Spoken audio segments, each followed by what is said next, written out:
पंतप्रधान नरेंद्र मोदी यांचं मालदीवची राजधानी माले इथे औपचारिक स्वागत, प्रतिनिधी मंडळांची परस्परांशी भेट.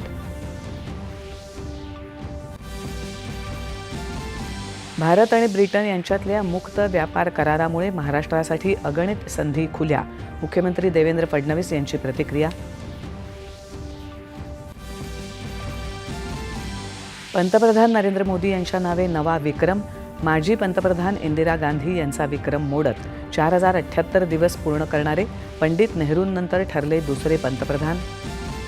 संसदेच्या पावसाळी अधिवेशनात आजही गदारोळामुळे दोन्ही सभागृहांचं कामकाज तहकूब. लोकसभा अध्यक्षांनी घेतलेल्या सर्वपक्षीय बैठकीत सहमतीनं कामकाज सुरू ठेवण्याचं नेत्यांचं आश्वासन. अश्लील आणि अनुचित आशय प्रसारित करणाऱ्या 25 OTT मंचांवर बंदी घालण्याचा केंद्र सरकारचा निर्णय.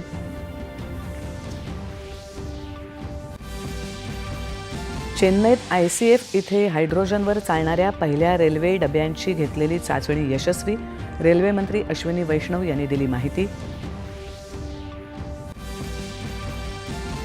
अमेरिकेतल्या मराठी शाळांना महाराष्ट्र शासनातर्फे अभ्यासक्रम पुरवण्याचं सांस्कृतिक मंत्री आशिष शेलार यांचं आश्वासन.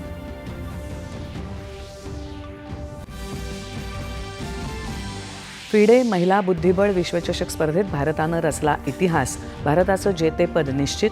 अंतिम फेरीत कोनेरू हम्पी आणि दिव्या देशमुख या 2 भारतीय महिला आमनेसामने. आणि मुंबई उपनगरासह विदर्भात अनेक ठिकाणी मुसळधार पाऊस, विदर्भ आणि कोकणातल्या काही जिल्ह्यांमध्ये अतिवृष्टीची शक्यता. नमस्कार, 4:30च्या बातमीपत्रात मी शिबानी जोशी आपलं स्वागत करते. आता पाहूया बातम्या विस्तारानं.